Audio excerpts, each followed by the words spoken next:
Well, Zoe, welcome. Thanks Thank for doing you. this. So much has been going on with you, and I just felt like I wanted to talk to you because I was doing this race project, and I kind of told you about it already. And when I saw the amount of backlash you were getting, which I'll say for no damn reason, I felt like it was necessary to talk about things that people may not even know about you. I think that you don't deserve a lot of the hate and frankly the shit you've been getting in Trinidad, especially when you've been so embraced into our culture and highlighting a lot of us in a positive way. So I don't know, I want to explore stuff with you. So I know I wanted to go a little personal, but this is where the flow taking me, so we just go there. What is, first of all, how are you, like, really? I know you put on a strong face and all this, and you're tough through and you're very resilient, but how are you doing in the face of all this shit?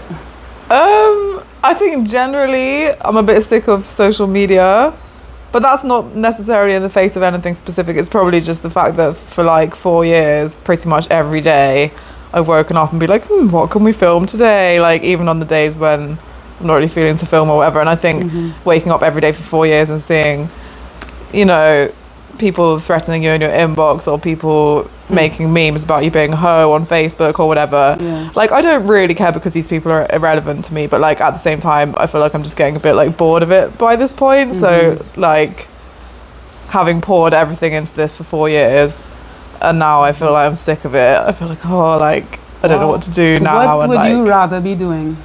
my dream would be like, which obviously I can't do right now, but would be like to somehow have a little business. If it's like, you know, a little juice bar, a little some healthy vegan vibes kind of thing, with a little hammock in the front, and just, you know, serve my little customers, like, All right. just have like a little cute business. Okay. Yeah, I don't really want to be like super rich, or I just want to live in a warm country where I can have like fruit trees in my garden and just have like a business that feels involved in the community and aligned with something I care about, you know? Okay. But so, I mean, hopefully one day. all right.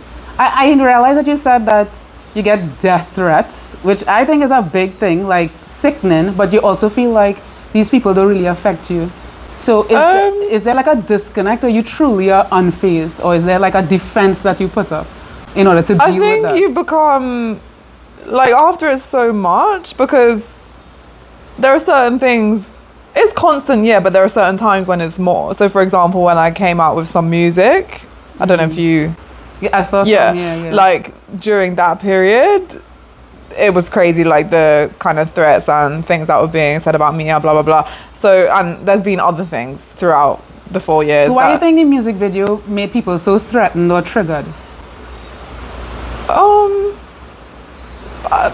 People are weird. Honestly, I don't really even try to understand them at this point, like, because I mean, it's like they never seen Nicki Minaj or anybody, I guess, Right. do anything. I don't know. So it's like by this point, like when you really do become a bit numb, when like 4 years is a long time. Like even Yeah. before there was any music video, even before anything, even when my content was genuinely going to eat doubles, going to the river, and using platforms such as couch surfing or Workaway, kind of backpacking platforms where you get like hosted by people, or you volunteer on someone's farm and stay at their place or whatever. So back when I was like more staying with like strangers a bit more and stuff like that, and that was in my content, even back then, it was like if they would see that, like back then, in my opinion, that's nothing really controversial. Like my content didn't start as controversial, in my opinion. And even back then, it was like if they would see that with the couch surfing app, I might literally be sleeping on the couch of like a male host, and I used to show in all my vlogs like, good morning, like I used to say, hey guys, and wave at the camera from the exact spot where I woke up, right? And I used to show my whole day from when I woke up until I went to bed, obviously compressed into like a minute. And I remember when I used to stay at like a couch surfing host, and if one of them happened to be a man and I'd show myself waking up on the sofa, the comments would be full of, we know you're lying, you didn't wake up on the sofa, you woke up in his bed, nothing is free, it's freeness for penis, ho, come here to fuck man for, can I curse in this podcast? You could be yourself. So fuck man for accommodation, coming here to fuck our men because you're homeless and so broke. Like from day one, it's been like that, right? So for when 4 years, like that's what you're hearing about yourself every day, to be honest, it kind of come like a superpower in the end, because I feel like now like embarrassment or those kinds of emotions, I feel like I don't really have them that much, because it's like if people talk about me that way every single day, well, I may as well do anything then at this point, because no matter what they say, it won't be anything I haven't heard before. So it's like, if I felt like putting on like a Shrek costume and jumping up and down in the streets of Arima, like I may as well just do it at this point, because what's the worst that they're going to say? Do you get what I mean? So in a sense, it is actually a bit freeing, like in a way, to like, you can't care anymore, can you, what people say? How can you? It used to affect you before and then you got desensitized, or it never really did? I think because like I'm kind of accustomed to not, like in school, like you'll understand me way more if we speak about like my school experience. So basically I went to a private school in like a really like white area, I guess, like of the UK. Obviously I'm like fully white, and it was really like you had to be a certain way to fit in, which I don't know if that's common for like private schools. You had to be, So you had to be in terms of like aesthetic, you had to be like really slim, because that was like the aesthetic, that was like the standard of beauty in that time, I suppose, in England or whatever. So you had to be like really slim with like straight hair, lol, and like, you know, a kind of a certain look, like slim with like nice straight hair and certain clothes, because in my school we had a uniform, but there was also times when we had to wear like our own clothes, because it was like a boarding school, so you had to like get changed. Long story, but like fashion was also important then, right? And so you had to have like, it was like Hollister, Abercrombie, those types of brands, like preppy like brands or whatever, stuff like that. So my parents, they had money, but like they weren't going to just buy me random brands for like no reason. So they didn't really buy me and my siblings like Abercrombie and that kind of stuff. Maybe like little one or two things, but not like a whole wardrobe how everybody else at school had. So like the fashion or the clothes that I wore weren't like fashionable. They weren't deemed fashionable by like the people at my school. And also I have like curly hair, and how I am now, like I'm not like fat, but I'm not like skinny. I'm just like how I am. Average sized. And but like I have quite like thick legs. Like my body shape is not like, it wasn't the standard of beauty. Like I was always like this. Like I have like elephant ankles. Like I was always like this. How do you feel about you right now, though? By the way. Oh, that we'll get onto that. How that changed. Okay. Because it's quite interesting. All right. So in school, like I was not deemed attractive or cool or beautiful or any of these things. I was also very tall for my age. Like the height I am now, I reached this height really early on. So I just looked like this big, not how they wanted us to look, the person, right? So like, and also like I wasn't good at sports, and sports are very important in private school. Hockey, netball, those kinds of things. It's like rivalries between other schools. It's very important. We played sports like every day at school, and I was like the worst. I got picked last when they would pick teams, you know, to like every single time I'll get picked last, every single time. So we're like, I was never cool, so what, it's not gonna make a difference now? Like from back then, like boys were like, because I was still fancy boys, right? I have feelings. So when everybody's like getting the little boyfriends and kissing behind the shed or whatever, of course I wanted that too, of course. So when they would find out like, oh, that I fancy like this boy, I even remember names, you know, when they'll find out that I fancied like Bertie Barkley or whatever, that was a literal name in my school, then someone else will like, one of the cool girls or whatever would like come and in front of other people be like, oh, I heard you fancy Bertie, like, or whatever, should we go and tell him or whatever? And then if he would like find out, or I'm not blaming this boy specifically, but I'm just saying in general, if like the boy would find out, they'd like come and like laugh at me or whatever. And one time one boy found out that I fancied him, and we had this like silent study where like everybody would just be like doing their homework in the library like in silence. I can't remember why. And the boy who found out that I fancied him like came into the silent study and in front of everyone like asked me out, like asked me to like be his girlfriend or whatever. But because I was so uncool, everybody knew automatically that it must be a joke, including myself. So I just had to be like, no. And obviously the entire silent study is witnessing the fact that like I'm so undesirable that like I have to just like say like no, even though I fancy this boy, right? So it's like if I'm like 12 and I'm already feeling like I'm never going to kiss a boy in my life, and that like my legs are so fat and my hair is so horrible, like what do you think you're really telling me now? Like what do you think it's really gonna think? Do you know what I mean? So like, okay, like you're telling me now that I have dark circles under my eyes, so it makes me unappealing to you, but I've been unappealing to the people like since I was a child, so what are you really telling me? Do you know what I mean? Like, okay, Wow. Like think of something else. Do you know what I It's mean? all about how Like- you feel about you, because. But anyways, but the story. So how obviously, so obviously when I was in that school originally, I thought that like that was then the beauty standard of the entire world, because that school was my world in the beginning, Correct. right? And then you asked how I feel about myself now and how that changed or whatever. So really, what really sparked like me to realize, oh wait, like I don't have to conform to like their beauty standards or whatever, was because I grew up like in the countryside, like an hour outside of London, so you can take like a train and stuff into London, where obviously London's very diverse. It has diverse in many ways, like people of different, rich, poor, old, young, thin, fat, black, white, different religions, whatever. Like it's just super diverse. So when I started to like go into London for like various things, you know, as like a teenager, especially I got into basketball like outside of school, and there was lots of like basketball events and stuff happening in London, so I used to go to them and stuff. And basketball's also a really diverse sport. Well, it has a lot of black people interested in basketball basically.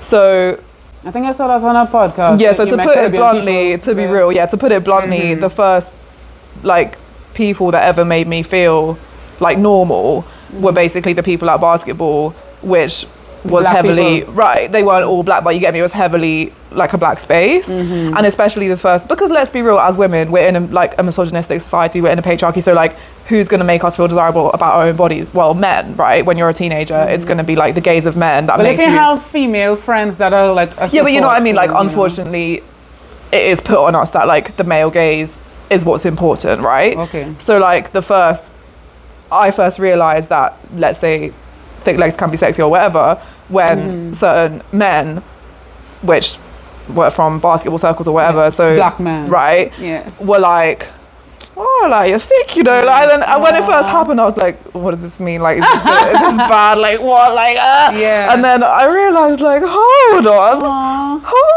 So then I Yeah. remember I told my mom, Mommy, I want to go shopping and get some different clothes, because at first I had like more baggy clothes because I literally thought I was fat. And then I was like, oh, Mommy, I need some different clothes. That's so cute. My mom even Yeah. remembers, like, we have this joke about like this yellow vest top that she calls it like the pulling top, because, you know, to pull like a man. People don't really use that word anymore, right? Nah, they say that in Trinidad. yeah, so she calls it like, she used to call them my pulling tops. Yeah. Aww. So yeah, I realized like, oh, okay, well, What if age the was people in that? my school, I could have been what, 15 or I'm not Okay, really that was sure. still young then. Quite, yeah. Okay, yeah. 16.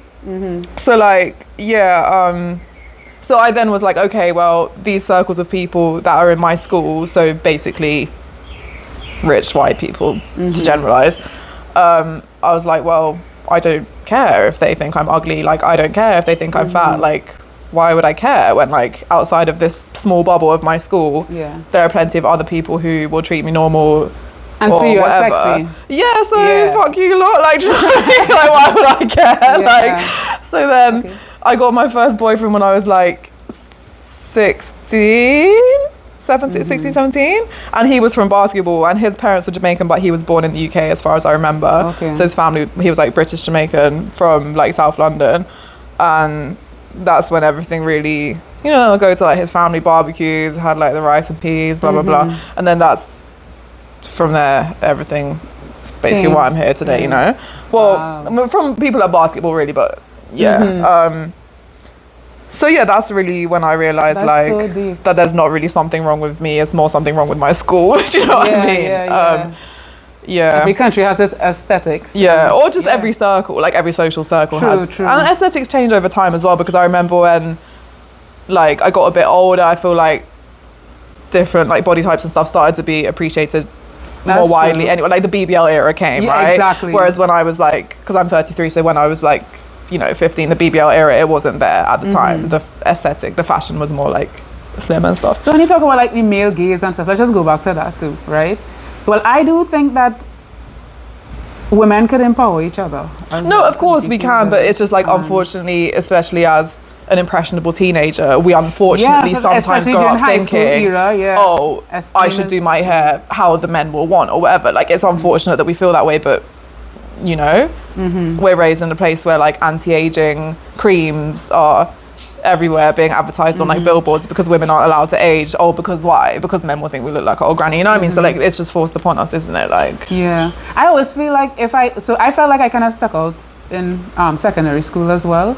But I feel like if we could go back and realize that being tall or being like that could be a superpower, to be different, but having the confidence is the big difference instead of trying to like fit in with everybody. So like, I mean, here, so as a white person in a predominantly black place, do you feel you would stand out?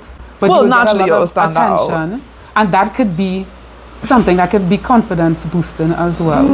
I mean, I think it's two-sided. I think like for me, because of like always feeling like a weirdo in school, what I then always desired was just to be normal. This is the thing. Like I never desired after that then to be really like different. So actually one of the reasons why I like Trinidad, let me not say I like it more than the other islands because that's not start beef, but the reason why I choose to spend a lot of time in Trinidad then compared to the other islands is because I have found that in Trinidad, especially due to the fact that it's not really touristy, so it's not this weird, oh, let's put on this weird accent and talk to tourists in this way. Like, I actually found that in Trinidad, I'm actually treated more normal than I am in the other islands. Like, what I want is to be treated normal. I don't want to be, like, singled out. Like, I just want to be normal. All I've ever wanted is to just be normal, have friends, like a normal fucking person. Do you know what I mean? Just want to be normal. So, like, here, like, there's obviously different people, right? There are some weird men who, yeah, they, like, objectify white women, right? Correct. So like you might be in like a market or something just minding your business and some weird middle-aged man drinking rum at 11 in the morning might come over to you and be like, oh, like I've always wanted a woman of your complexion, like I've always wanted like a nice like fair. How you respond to that? I have one line and I say, best of luck in your search. That's my line. And sometimes if they carry on, like sometimes if I have the time, when I say the time I mean like the mental capacity, I say, okay, why is that? Why is that you think that will make you happier? Because I like a little, you know, I like to try and sometimes figure people out if I'm in the mood or whatever. So I'll say, oh, okay, like why is that? And they'll be like, no, I just love like the skin color. And it to me is creeping me out. Right? Like, I would never want to date somebody. I'm not flattered that you like me for my skin. I'm not flattered about being objectified. Like, why would I be flattered? Right, it's literally a fetish. So, like, why would I ever be flattered? Which I think is a bizarre misconception. Like, some people seem to think that somebody might like that, but like, why would I ever like that when all I want is to be normal? But I don't know if you notice, like in the Caribbean with like colorism and all of that. Yeah. So yeah, because they hate themselves, it's like they idolize somebody who's not. But then also, like, I genuinely like one thing that I found being me, like in, as you said, like heavily black places, like not just in Trinidad, but like in the Caribbean. Can you say white and black, please? Yeah, like tiptoeing around. Yeah, but not even just being white. Even if I was Chinese, it'll be like the same thing. But like being like a minority then in like a heavily black space, if it's here, if it's Barbados, wherever. Like I genuinely will be in like, I don't know why, but I specifically have felt this way in Barbados. I really don't know why, but being like, because I used to have a boyfriend and I used to be there a lot, but I'll be in like a party where like, you know, everyone's come out like looking their best or whatever, and I will literally be looking around like these women are like literally insanely beautiful, and I literally feel like so like I could never even be like on their level right now because, bro, like, I don't know if it's like if God just design some people better than others, but it's like we'll be in the party, like I'll be like red dripping with sweat, like my hair will be like frizzing up, like I don't know, like you'll see like the mosquito bites and bruises on my skin, and then I'll look around and I'll just see like all these like black women with their like amazing hair, and like even though they're kind of sweaty, it just looks a bit more glowy on them, whereas it makes me all red, like, and I'll just look around and I'll be like, how could these men, like, obviously it's fine to have a preference, but like what I was gonna say is that sometimes when I ask these men, then I say, oh, why is it? They say like, oh no, like I don't like any of the women here, and I'm like, how could you not? Like I literally say to them, like, but look now, like even just look across the street, like what do you mean? Like, I think men are kind of pretentious. So many beautiful women here, like what are you on about? Like literally, what are you on about? Like, and you haven't even seen all the women in your island. Obviously I'm autistic, so I take everything literally, so I'm like, how can you talk about all of them when you haven't seen all of them? Like so I don't know, like I just feel like they're trying to impress you as well. Yeah, but like you're not impressing me by putting down other women. Like you just look gross. Like you just look like a weird fetishizer. I don't know.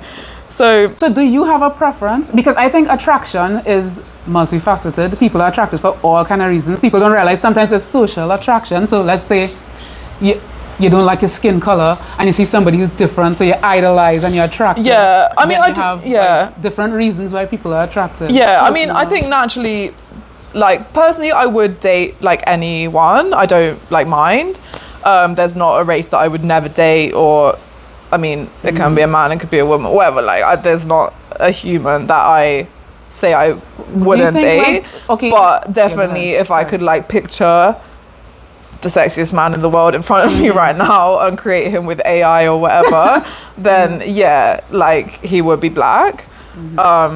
With obviously more features. He wouldn't just be black. Like, I love, like, long hair, I love tattoos, I love big arms, like multiple things, you know. But I definitely can be attracted to anyone, and I can. So I have a question with that. So I was interrupting you, but it's the same question. So do you think that your high school experience made you change the way what you saw as attractive? So, like, if white guys, you know, you felt like embarrassed and stuff, and then well, probably. Probably attracted to you. Well, I mean, one would assume, right? But like, I don't like. I feel like certain, like, psychological things, we can be like, oh, well, the theory makes sense, but we can't, like the theory makes sense to me, but I don't know how to find out if that theory is true. Do you get what I'm saying? I just pose it to you, and no, like, I mean, I imagine it must. The theory must make sense, right? But like, I definitely still can see, like, a white man walking past on the street now and think, like, he looks attractive, of course, objectively. But like I said, my first boyfriend was, like, British Jamaican, and like, well. So okay, more questions. How does your family feel about you being attracted to black people? This is such a funny podcast, like, such a like funny, I don't know. Yeah, so my parents are divorced. Like, for context, my parents are divorced, and they're really different from each other. Like, they stayed together till I was like 18, but they should have divorced way earlier. They were just, like, staying together for the kids, which, like, made no sense. But so they're, like, very different, and I can't, like, speak about them as a unit because they're, like, not a unit. So my mom is, like, really similar to me. She's, like, more autistic than me, but has never bothered to get a diagnosis. But, like, my mom's like a more extreme version of me in, like, some ways. So she's, like, really open-minded.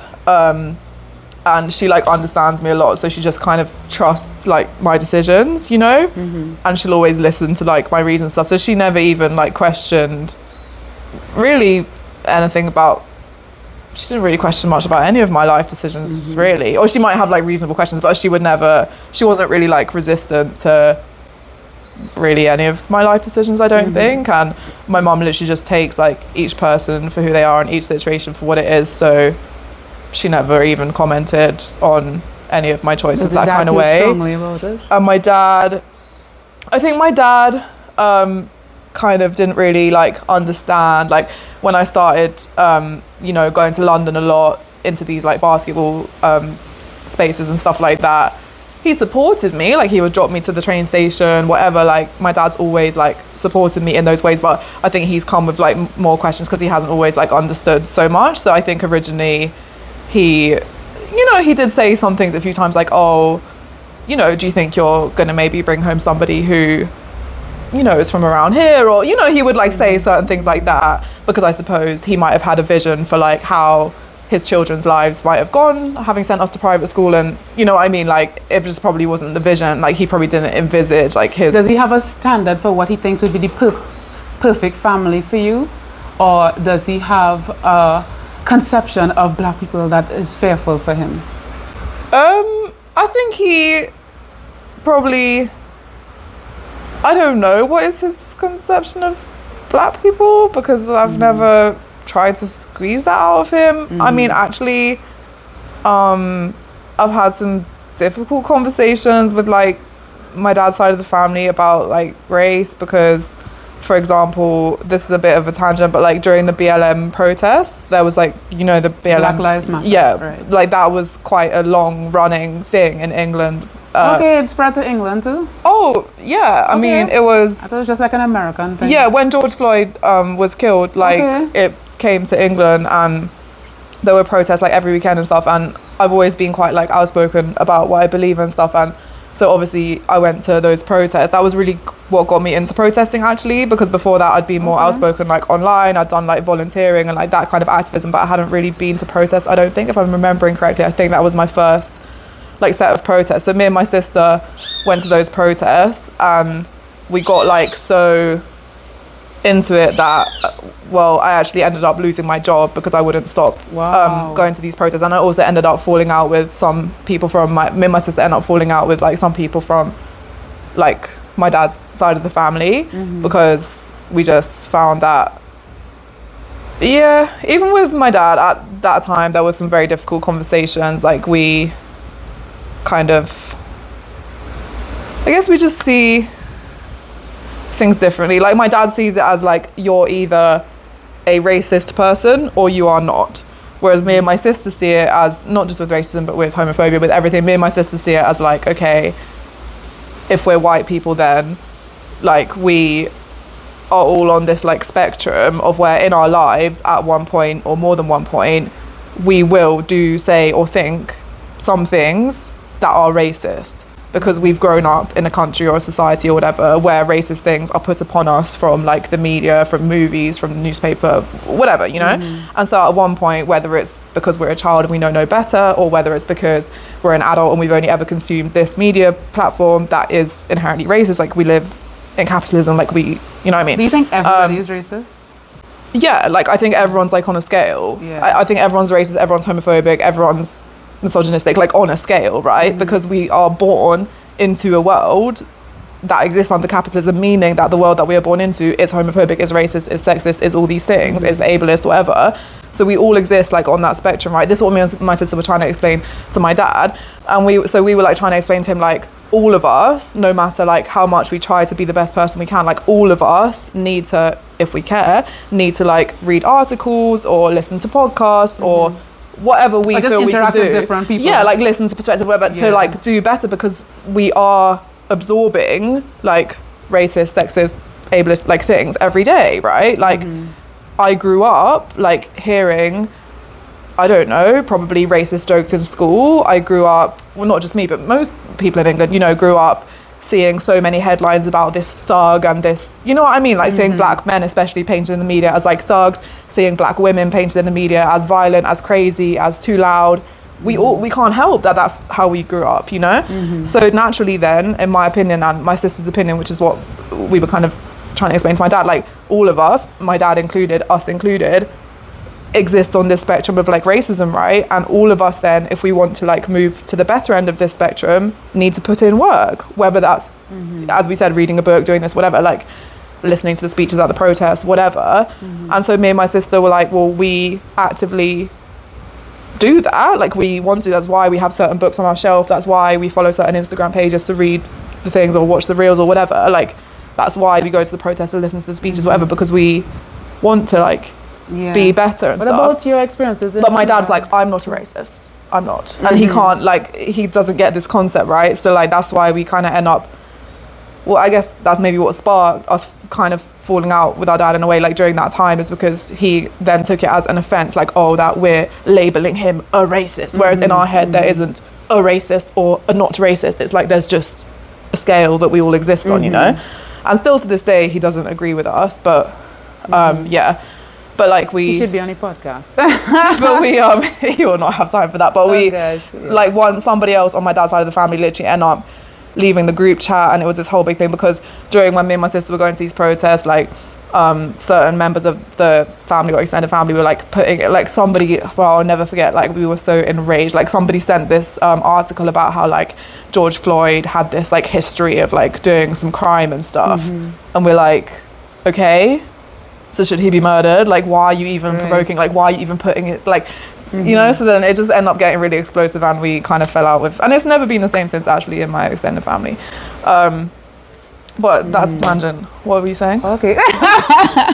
Autistic tangent. Yeah. No, but I took in everything you said. I hear you. So what about like your experiences in Trinidad though with race, and have you felt racism? Right, so aside from the weird men, which I would say are a minority, and I would say as I said, I don't appreciate that attention. I just think they're like weird men that like have fetishes, and you don't meet them every day. Like they're like, I might just meet them once this week, I might not meet any next week, you know. They're not, it's not like an everyday thing, those men. So aside from them, I would say how being white, like in Trinidad, how it is for me is like, it's so varying. It depends who you come across, but I would say sometimes it's like people just like think you have money. So for example, maybe, and it's a bit different now because I'm more known, so I'm trying to make references to like when I wasn't so known from TikTok, right? Because that's when it's more legitimate then, right? So like back when I used to come when TikTok didn't exist and stuff, I would say sometimes it's just like they just assume that you have like money. So for example, they'll just talk to you differently than how they might talk to like a local, because maybe if you're just walking with like a bag, like maybe a taxi driver who normally runs a normal route, he'll be like, oh lady, are you going to the beach? You want to hire me? You have 50 US, like, you know, and I'm just like, nah, bro, I'm taking a backseat. Like, so yeah, sometimes they just like think you have money, which respect the hustle, like there's no problem. I just say no thank you and off we go, you know. So that's kind of one thing that might happen sometimes, I think maybe more because you're white. Sometimes you know, of course, sometimes they might try, again on the same topic of money, they might try like overcharge you in the market or something, which again, it's not really a problem because you can just say, oh no thank you, and you can go and buy from another vendor, you know. Sometimes it can get a little more like, sometimes if you say, oh no, I don't want to hire you like as a driver, they might be like, oh but why, like I know you guys have money. Like sometimes it can like go a bit like weird, but that's not common. Like it's never been like a huge problem. One of the things I was thinking about, so like I don't know if I was gonna go here, but I will. Yeah. You know the ishowspeed comment. Yeah. You're talking about, you started to talk about race. Now the reality is everything you said I really agreed with, because I was literally talking to my brother about that. I said if he came here and he was white and people were getting on like that, how would that look? No, that's just a social lens through which I wanted to look at that, because it is something worth thinking about. I don't know, personally I just find society interesting. Because first of all, people did act ridiculous, okay? And even talking about the children, like big people, because he had a lot of influence and people wanted that attention, clout, wanted whatever reasons, some people, they would acting out of character for him. And if it was a white person, it would have had a different connotation, looking at things through a societal lens. So what you were saying, I think it was a question worth actually exploring. But the fact that people were so triggered, and I think it was just because you were a white person with privilege saying it. So if a black person said that exact same thing, so for example, so not even talking about race, when you ever heard of Anthony Bourdain? Yeah, I love Anthony Bourdain. Oh, you did? R.I.P. Right? Yeah. He came to Trinidad. I don't know if you knew that he came to Trinidad at some point. I think I heard, but I don't think I knew who he was at the time or whatever. Like, yeah. Well, there was an experience there where he went to eat with, you ever heard of what they call the 1%? That's like Syrians and stuff. Right. So these are the people, the top rich people in the country. And they started to talk, and they made one comment. So the Syrians, the rich people in Trinidad, who said, well, the country is basically divided, and there's a Karl Marx quote, between the haves and the have-nots. And when he said that, as a rich person saying, what? We's have-nots? You know, people got triggered. So the fact that people felt poor, they felt like, you rich, how you could talk about these things? And people started to hate them. And, really? And were, yep. And so it had nothing to do with I hear whiteness. people talking all the time about how the country making that same comment, just not rich people making it. Says it. You see, that's the whole point. And then, well, what they did to fix it, so stupid. So like they own a lot of stores and stuff as well. They had like a clearance sale something, and everybody rushed to go and buy stuff, and everything blew over and they forgot about everything. Yeah. So my whole thing is I want the country to see how they don't even realize how messed up they are. They are judging people. So the same thing, they judge you based on, you have money, you have this, you have privilege, you have happiness, you are successful in life because of your skin color.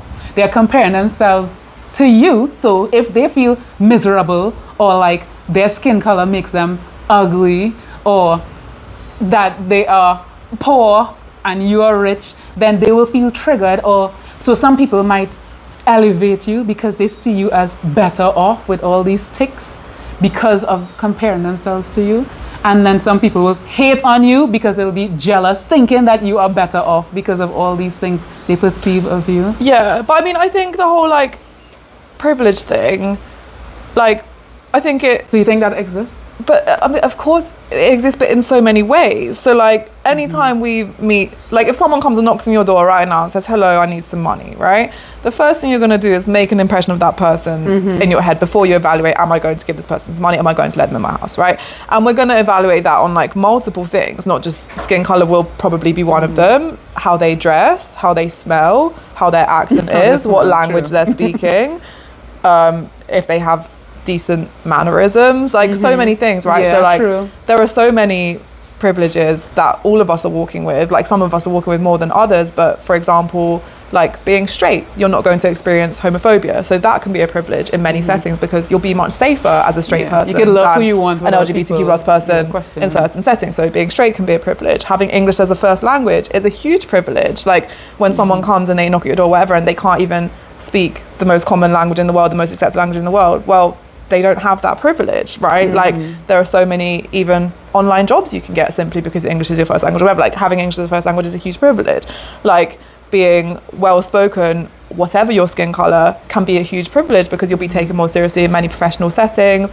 Like having an able body, like not being disabled, is a huge privilege because you can access places that disabled people can't. You won't be looked down upon in certain ways, like you won't experience ableism. Like we could go on and on and on and on. Like all of us are walking with many privileges. However, just because we're walking with these privileges doesn't mean that they all make us exempt from any problem ever. It just means that each little privilege might give you an advantage in some circumstances, but not in all of them. I mean, actually, being gay might probably give you a better time in a gay club. That, like, do you know what I mean? Like not every privilege applies to every setting. It's just that they may sometimes apply to some settings.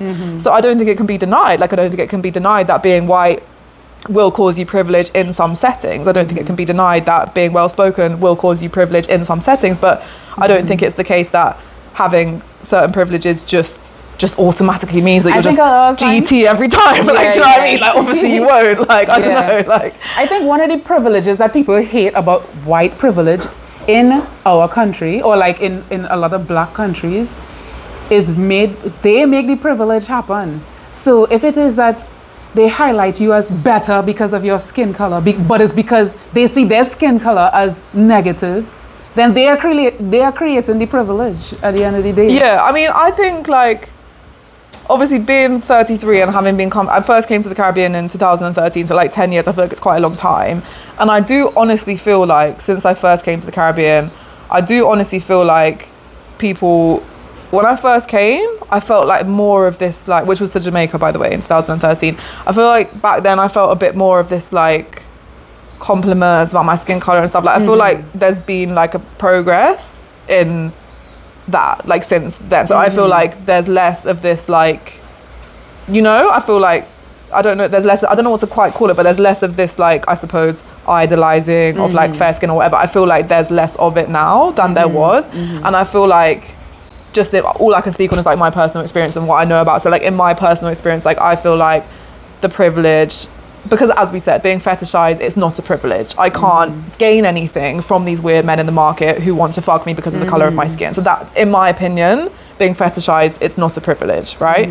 So like the privilege that I feel the most, like as a white person in the Caribbean or in black spaces or just in the world, is more like systemic in a way that like I feel like if I was to be like robbed on the streets like in the Caribbean, I do feel like the police would, you know, pay me more attention or like believe me more than if you were to be robbed on the street. That's partially tourist privilege because they don't want to like hurt tourism. But I feel like also partly that image of, oh, little white girl in distress, like is a thing when it comes to like, you know, law enforcement or whatever. So I think like systemic like privilege is obviously a bit different than just daily on the street like privilege. If you get what I'm saying? One of the things I think about privilege too, so as I use me as an example, people could say all kind of thing about me like oppressed, like woman, that's supposed to be oppressed. Right. Black, I have dreads. Right. I am agnostic, so I'm not religious or whatever. I am, I don't know what to call. gay, queer, not traditionally straight. Yeah. I am so many things. I Yeah. consider myself non-binary, Right. autistic, so like disabled, Yeah. disabled, special needs, whatever. And none of those things matter. I actually think because I'm autistic, I am detached from all these social expectations. And so it's either you're crippled by all these labels people put on you, or you feel like, I really don't care about any of that. And I think like a certain level of confidence makes you able to maneuver through any circumstance. So I would never see myself as a damsel in distress. But at the end of the day, I don't know. It's like if somebody feels like, why aren't you listening to my woes? Why is her woes better than mine? And then you have this resentment building. It's because I'm black. Yeah. It's because you are now weakened by Yeah. your perception and what other people may think, but you are now perpetuating it as well. Yeah, I mean, I think naturally when like something like negative happens to us or whatever, it's natural to think, oh, why might this person have treated me this way? And I think for me, like I also theorize about those things often about whether it's because I'm a woman or whatever.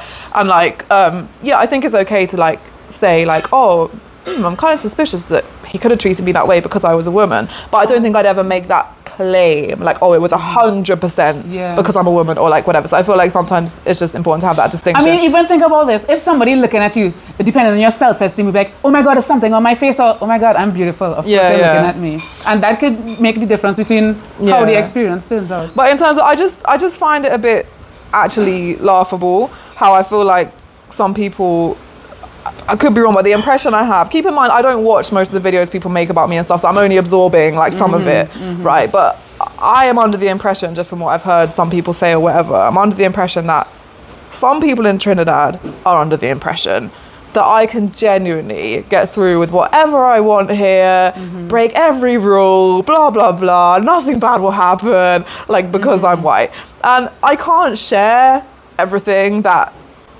goes against that theory because obviously some of it is not, you know, it would implicate people or whatever.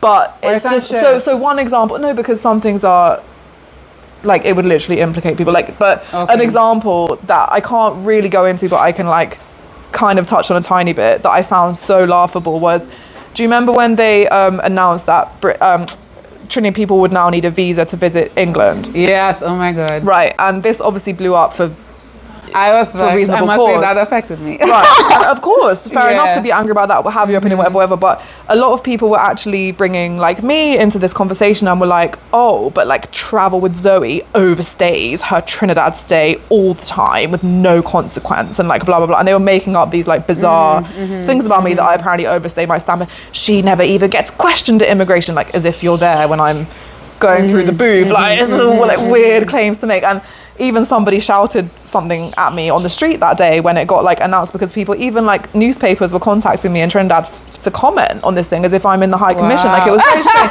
And I found it so ironic at the time because I hope that one day I'll be able to really speak about this story. But at that time, I was, all right, put it this way, what they thought was my immigration experience, at the time, my immigration experience was the opposite. At the time, put it this way, I wanted to be spending more time in Trinidad than I could due to things at immigration going very bad for me. If they think that I could have overstayed one day on my stamp and not be, bro, like, like I can't go into it because there are things that are like not quite complete or whatever, but when I can go into it and people will see the irony of coming on Facebook and saying that I can come in this country when I want, I can stay when I want, blah, blah, blah, bro.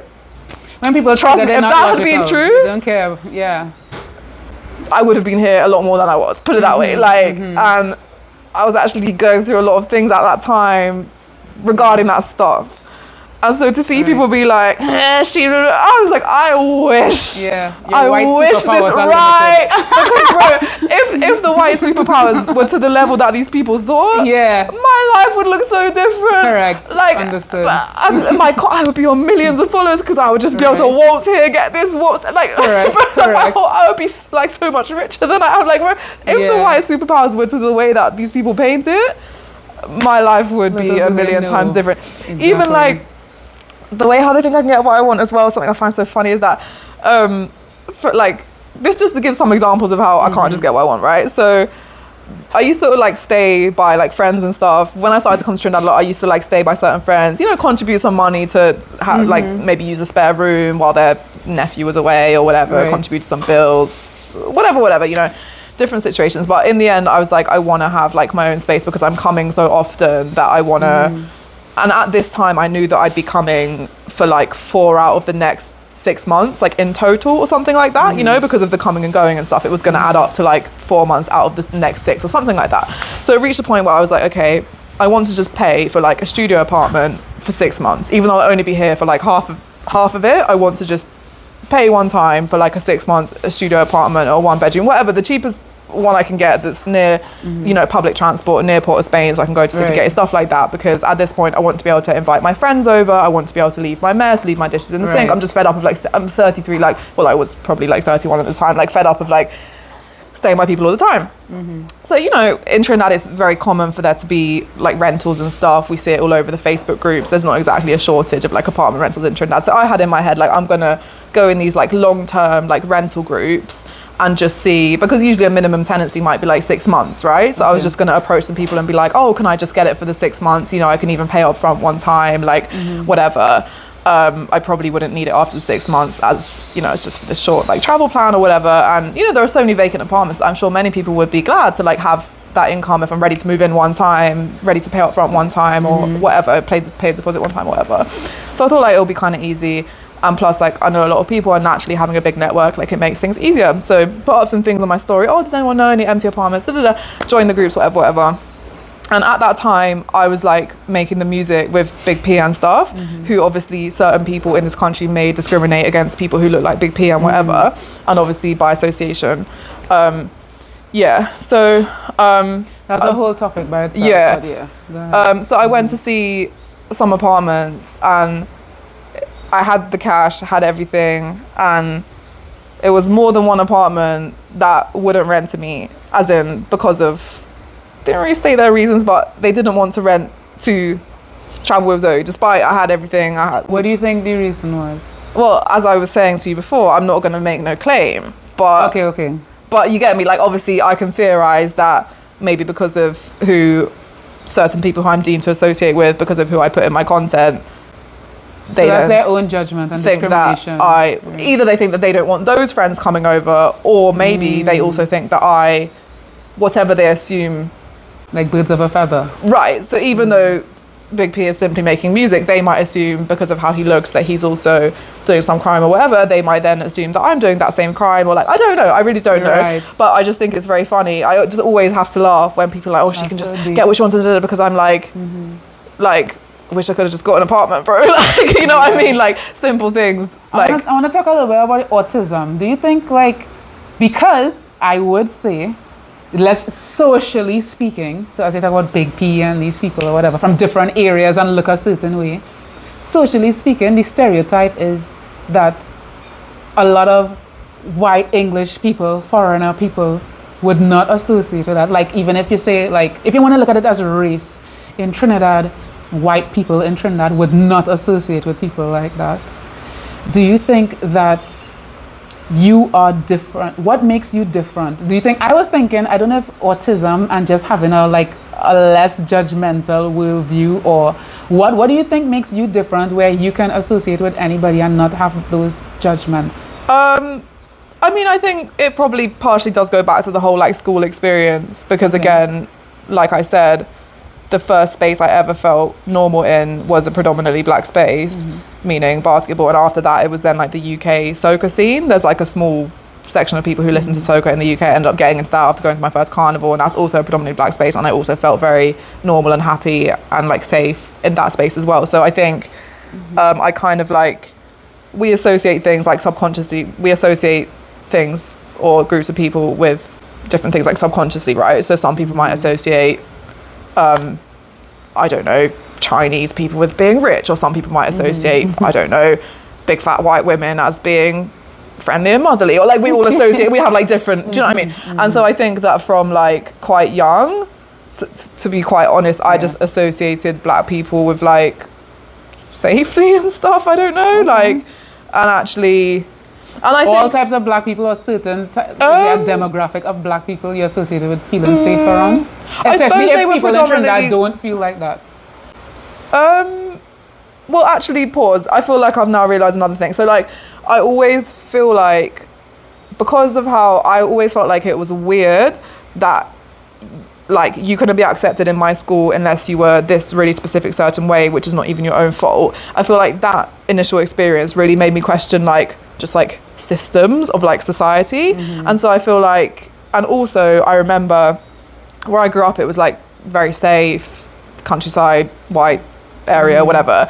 And I remember when I first started to read about like violence and stuff, like in like the newspaper, and see like people getting killed in like London due to like gang violence or stuff like that, I remember just being like, well, this is quite literally unfair, like this quite literally makes no sense that like I can just like wake up here and be like normal. But there was this specific, this feels like a tangent, but I promise this is going back to what you asked. This like life-changing day for me was like when there was this newspaper. I literally remember like on the kitchen counter that my mum, because she used to read the newspaper, and like I opened it, and this girl, I was 16 at the time, and I was about to take my GCSEs, which is like CXCs in the Caribbean. And there was this girl that was also 16 from Hackney, which is in East London, and she got shot and killed for like mistaken identity in a pizza shop. She was going to buy pizza like in the evening, and she was also about to take her exams, you know.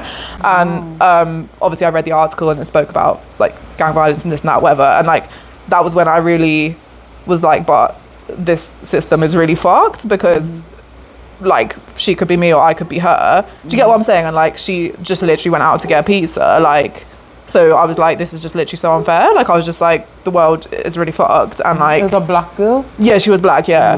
Hackney was like was more back then like a heavy like black area in East London. And yeah, I was just like, it's not so fair. Like to make you question. Like I think I already questioned the system like from school, because I was like, these social like norms like aren't fair and like don't make sense. But then yeah, when that like happened, then that's when I started like volunteering in like community projects and stuff, because I was like, oh, I want to make a difference. And yeah, but so to come back to your point, I think like because of all that kind of stuff, and then when I started to volunteer in these community projects in like South London, I used to take the train and volunteer in these community projects. I was trying to like fight crime and stuff, and when I saw there like how many people were like really putting in effort to like elevate their community and putting in their free time without being paid to like try and better their community and stuff like that, and these were people that like were looking the same as the people that I saw stereotyped in like the media and everything, I think it just gave me a big sense of like rooting for the underdog kind of way. Do you know what I mean? So I feel like I always kind of like had this like sense of like rooting for the underdog, and so I think, and of like people not being what they look like on the cover, like you know.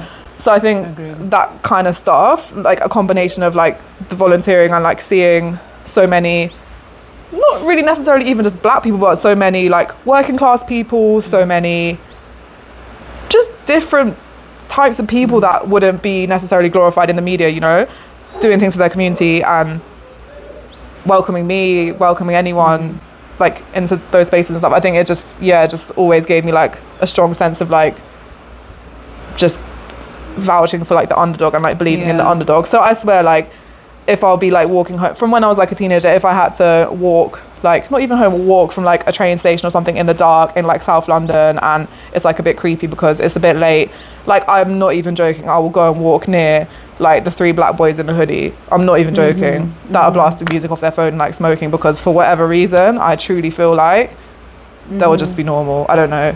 I feel like I don't know if that's weird. I think like, that's part of your autism, I must say. No, I think your whole reasoning, I think autism is a superpower, by the way. Yeah. The ability to see things without just like falling for the rest of societal herd judgment. Yeah. Because you didn't have to be awakened to that. You could have been like a scared white girl. You could have been like a lot of other people, but you know, recognizing certain things that you now started to process as, this girl could have been me, mistaken identity. Why is the system like this? Why would I now judge people like that? I think it's a certain level of openness that neurodivergent people have. Yeah. I want to hear though about that though. What made you realize you're autistic? Oh, well, like I said, in school, things were difficult, which obviously at the time I thought was simply because I didn't look the right way, which certainly like was difficult? a huge... Well, actually, I was homeschooled until I was 7. Okay. So, like I said, my mom is like definitely like super autistic, but she just never got a diagnosis. So she convinced my dad that like school won't be good because of these influences or whatever, and that they should homeschool their kids. I'm the oldest out of 4 that they both have together. So I was obviously the first one to then be homeschooled, right? Because I'm the oldest. So my dad is a bit more like normal than my mum in like his beliefs, so he was a bit hesitant, but in the end he was like, okay, fine, we can try it. So I was homeschooled till I was 7, meaning that like I was really advanced in like academics. Did she have a weird school experience for her to want to homeschool? Not that I am aware of. I never really asked, but yeah, so I was like super ahead in like maths, English, that kind of stuff, because obviously you get all the attention like when you're being homeschooled, but I obviously was behind in like knowing about like pop music or knowing about like football teams or stuff like that, because it was just me and my siblings, you know. So when I first went to school, I was 7. In England we call it year 3, but I know you guys have different like grade systems over here, and I'm actually really confused by form 5 and this side of the internet. So yeah, I was 7, and so it was difficult from like day 1, because people thought I was weird because why is she answering all these maths questions so fast, because obviously I was just like ahead academically. And then they also thought I was weird because I wasn't joining in this conversation about like this Britney Spears or S Club 7 or whatever, because I didn't really know what is that.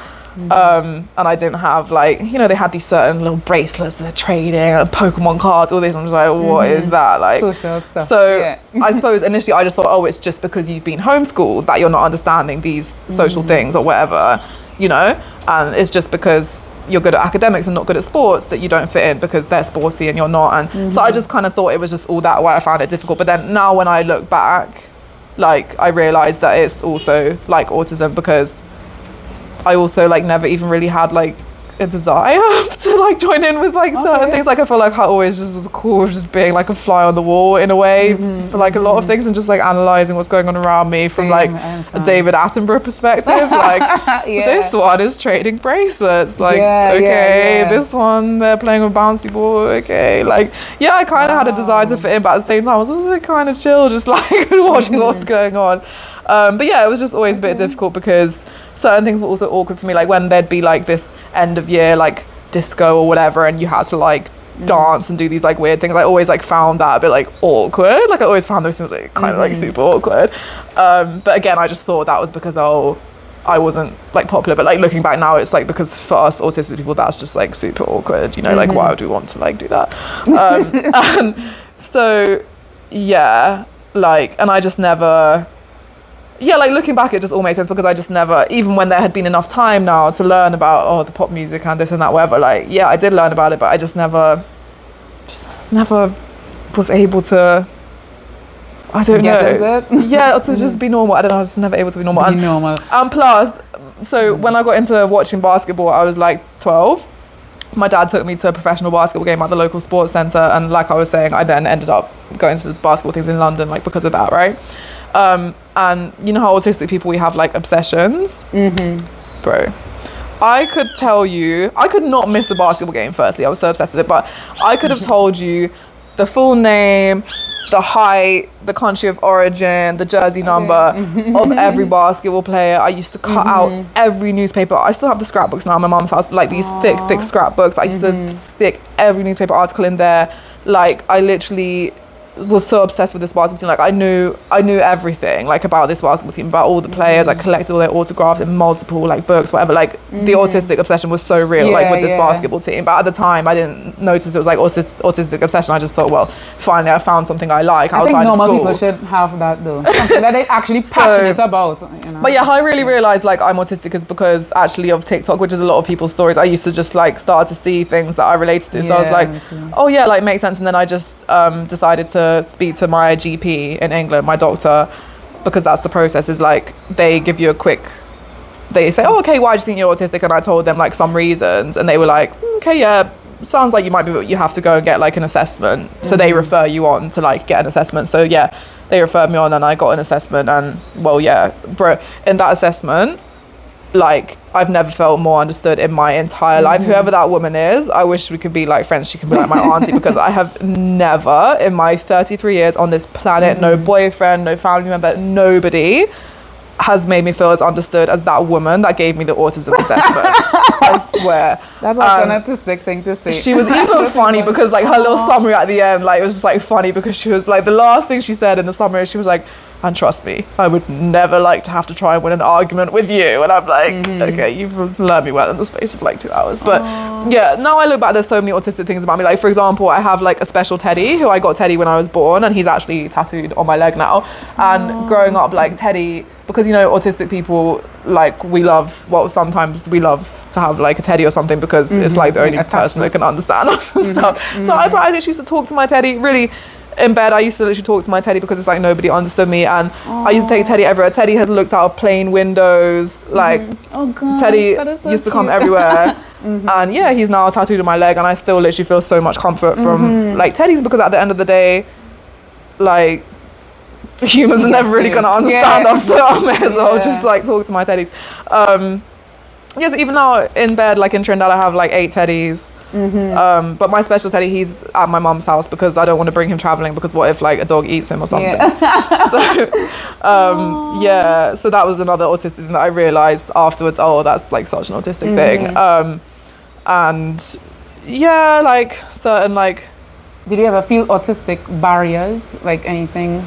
Because so far all those things are cute and understandable in my opinion. Like a negative thing. Yeah, I think like some negative things can be like certain stuff that I might just find like overwhelming or difficult. So this is like such a weird one, but when I'm in like an enclosed space, especially like a car, and people are like, which is ironic because I talk really loudly because I'm autistic, I can't control the level of my voice, but when people are like talking really loudly in like an enclosed space, especially when they're like talking over each other and stuff, and maybe there's music and there's a phone call and this person, but like when I'm in a car and this starts happening, like even if I'm in the back and the 2 men, let's say in front, are having a really loud back and forth like discussion at the front, and there's like some crackly radio and whatever, I literally just feel I just really want to get out of that car. I don't know, like I don't want to be in that car, and like people start to notice that something's like, they're like, oh, are you okay? And I'm not gonna fucking say it, bro. Like even if I'm gonna say that to like some TTRS driver and some like my friend's boyfriend, away, like, well, I'm autistic, so I find it a bit difficult to be in it. Explain that, especially in a country where people think that when you're autistic you can't even speak. They don't want to get into all that. That's why I don't really speak about it in my content. So it's like I just have to sit there feeling like like I just want to like internally explode. And sometimes we're like, oh my god, the journey is like another hour. I'll say things like no crosstalk. So like if 2 sets of conversation happening, can you please take off your radio? We can't talk and have that. So I'll just try to control the environment. No, but like I can't, because it's not my environment. Like if you're kind enough to give me a drop, like I'm very big on like, I like to make other people be comfortable, so I'll never tell them to like stop, and then probably one of them gonna start smoking a fucking cigarette and I'm gonna smell that as well. Like I just so many car journeys, but like no one knows this, so it's even weird that I'm like telling it to you now. Like so many car journeys, especially like, not to sound bad, but like in the Caribbean, I feel like I do just end up in like more loud car journeys than maybe elsewhere. The car that came up here was kind of loud. No, but if it's only music, that's fine. But just don't try and talk to me. Either turn it down or not to it. Correct. Anyway, so yeah, the car journeys are just like sometimes just want to. I think we are not the wrong ones though, because normal people, you are struggling to speak over loud music and you're not realizing, you know, it'll be a lot more functional. But even if there's no music, I still struggle if people are just talking loudly in a car. I don't know.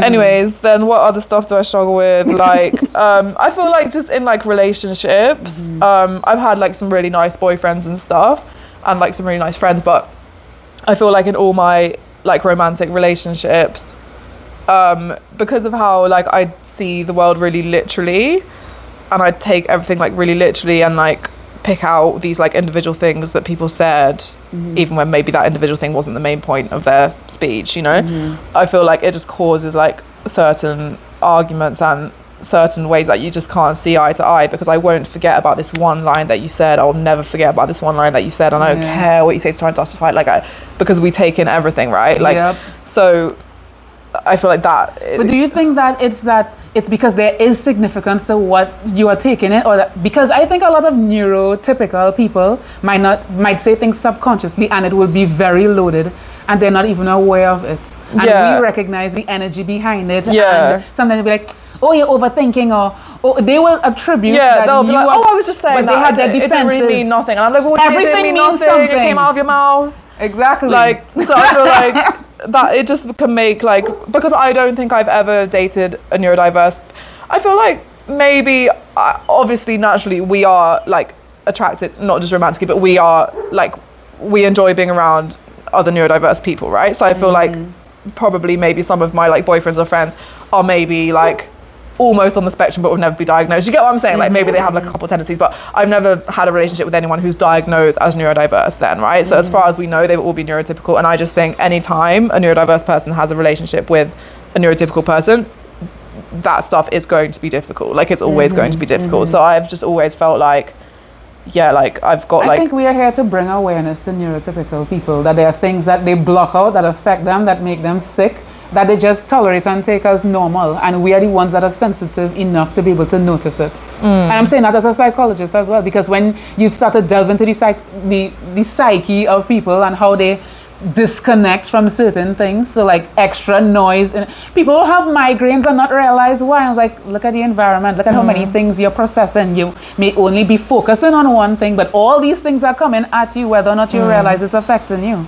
So, and it just affects them in different ways. But even also with relationships, like, you know how we, like, if someone says like, I'm coming over at 8 p.m, we're gonna watch your favorite movie and then I'm gonna eat the food that you cooked, I'll be like looking forward to this all day. I'll make sure I've cooked the food, I'll make sure I've found the illegal movie website, downloaded it, whatever, make sure my laptop's got charged. Like I'll literally be like, make sure the bed's all nice. Like I'll be like, yeah, like this happening at 8 p.m. And I do understand if someone's running late, like if at 7. Well, say something. Right, but if they say, oh, I'm running late, whatever, but like I find it really hard then when there's like something that I've really put aside my day for and I've, you know, counting down to 8 p.m. or whatever, and then they just roll up at 10, they're too tired to watch the movie, they've already eaten and they don't even say sorry, like, you know what I mean, like that stuff, bro, I just want to cry, like, and I know like that could upset anyone, you don't have to be neurodiverse for that to upset you, but I feel like because we take everything literally, we take plans literally, we take like schedules literally. I think it's called being reliable, sorry. Like for us, I feel like it's overly important that people in our lives are reliable because we take stuff. But even if people said, I've thought about this before, because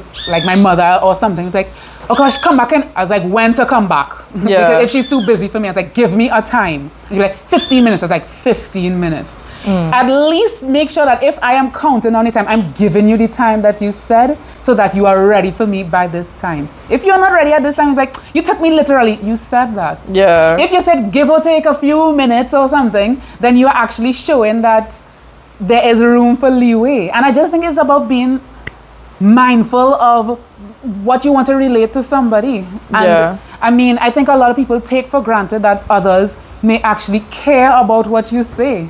I mean, the least you could do is be reliable or say what you mean.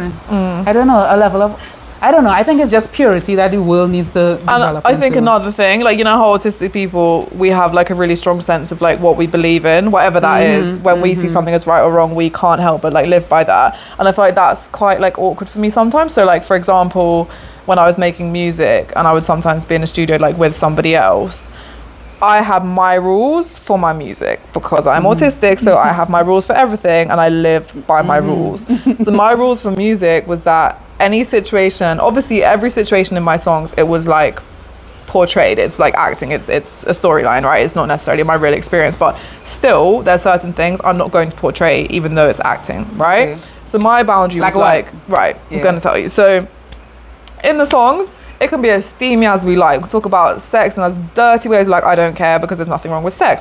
However, the situations that are portrayed have to be like consensual, and they can't be like, you can't call me a bitch, you can't call me a hoe, you can't call me a slut. You can say what you want to do, because I want to do it too. But you can't call me names that I personally deem to be like harmful towards women, right? So all my songs were portraying consensual and fun experiences that were consensual and fun for both parties and were not disrespectful, right? But none of my songs said bitch, none of them said hoe, none of them said slut, whatever. And none of my songs can like bring down women. So I didn't want any of my songs to say like, you stupid girls have nothing on me, or you know, that kind of vibe. Like I didn't want to like bring down women in like any of my songs. So one time I went in the studio with a woman and like we had to obviously write the song together. And she was like, she wanted to put in this line like, oh, these hoes have nothing on me or something like that. And I felt like so, like I don't know how to say no. Like, and even though it would be her singing that line, I'm not having a song where that's a line, bro. I'm not having a song where that's a line.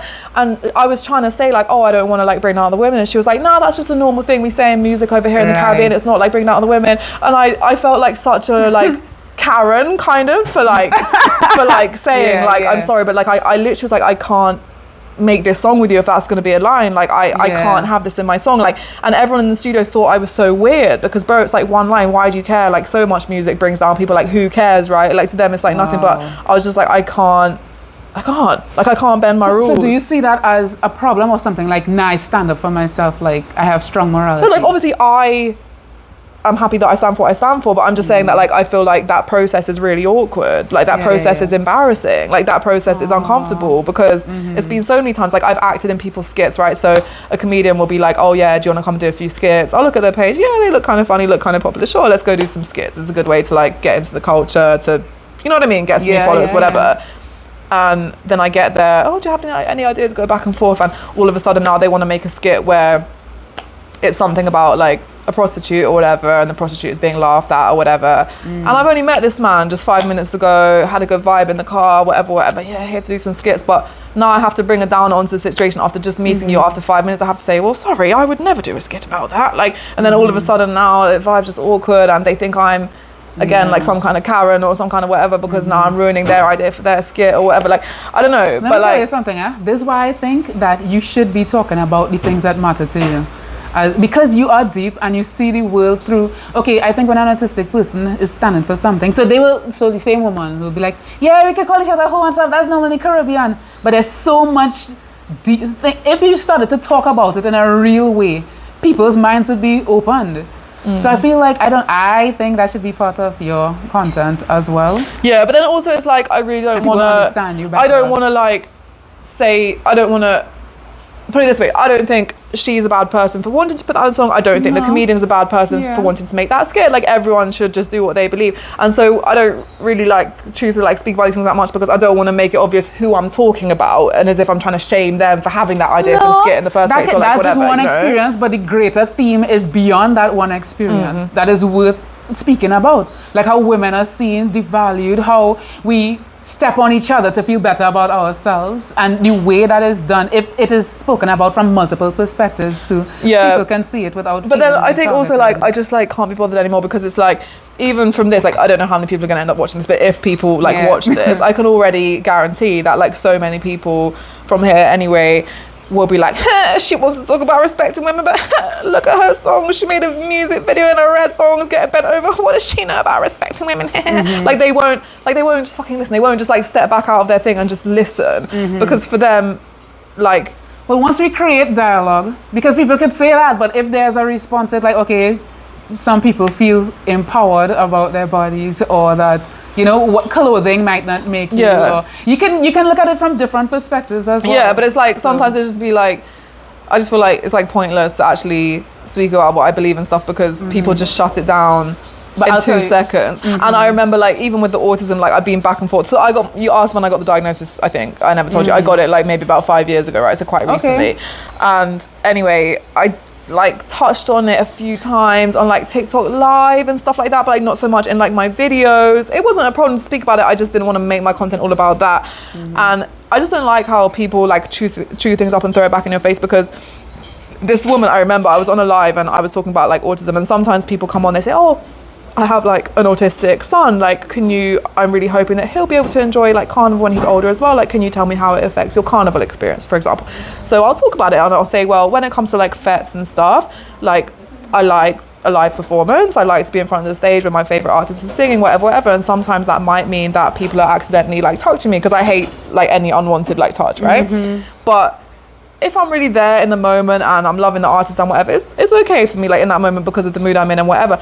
But the condition is for me personally to feel comfortable like in a squished thing at the front of the fet or whatever, is that when I look around and stuff, I have to know that like there is an easy like exit to like the back of the fet where like the food trucks are and there's not many people there and there's like benches that you can sit on or whatever. Like I don't mind putting myself in like a sardine situation as long as it's optional that I can get out at any moment. So one time I went to this like Caesar's Army fet, the one time being Caesar's Army in my life, and it was horrible because there was like so many trucks going back, so there was just seemed to, and it was in this like racetrack or something where you couldn't go into the middle, like because there was like barriers or something, and it was horrible. I hated it because where's the escape, right? Like if this truck is busy, well, so is that one, and it was just horrible, and I hated it, and I would never go again. And however, I loved this other, it doesn't happen anymore, what was it called? Oh my god, Jam Nation. That used to be my favourite fair during Carnival, because it was like so lit and busy and everything's happening at the front, but it had this nice like space at the back, and I could switch between the two so easily all night, right? And I was explaining this on this live, and a bit more stuff or whatever, and then I saw this woman made some comment or some video about me like a few weeks later because she didn't like something I did or whatever, and she was like, yeah, and she claims to be autistic and claims to not like being in busy crowds, but look at her and all the duvet fetish, just trying to claim autistic for attention or like whatever. So it's like, if I can't actually like share anything that's meaningful to me, like without you, like even the other day, like, because basically recently, like I knew I was bi for like 7 years, but the other day I had like my first experience with a woman, and I made like some funny like POV TikToks about it, because sometimes I think it's fun to like show things through humor.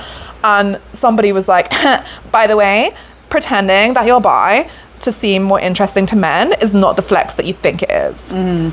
And it's just like, I can't say anything about myself with like people weird accusations. Honestly. Like, I'm so sorry for like finally being like empowered in my sexuality that I knew was my sexuality this whole fucking time. Like, you think I want to appeal to these disgusting men, bro? Like, and then I have like 10 of them in my inbox every day already, and I'm trying to delete their messages. Like, so I just feel like that's why sometimes I'm hesitant to talk about like my deeper like feelings, because people would just, I mean, if you do it by try yourself, and spit it back out in like the wrong way at you, and it's just like, oh, I wish I just never but told I mean, you like then. amongst, which we will do later, like speaking amongst people so that you can have back and forths and different perspectives, and people bring up other things. I think it'll be deeper too, because you could have others that could see things differently to question you real time, and then we explore together. Yeah. It's like, okay, yeah, I understand that. Yeah, on podcasts, whatever, like I answer anything, as you can see, like I'll talk about deep stuff on like podcasts or whatever, but I'm saying when it comes to my own page, Yeah. I'm like a bit more hesitant, because people just spit it back in your face in like the most ridiculous way, and I just can't be bothered with these So people. haters gonna hate, right? So Yeah. what are you gonna do about that?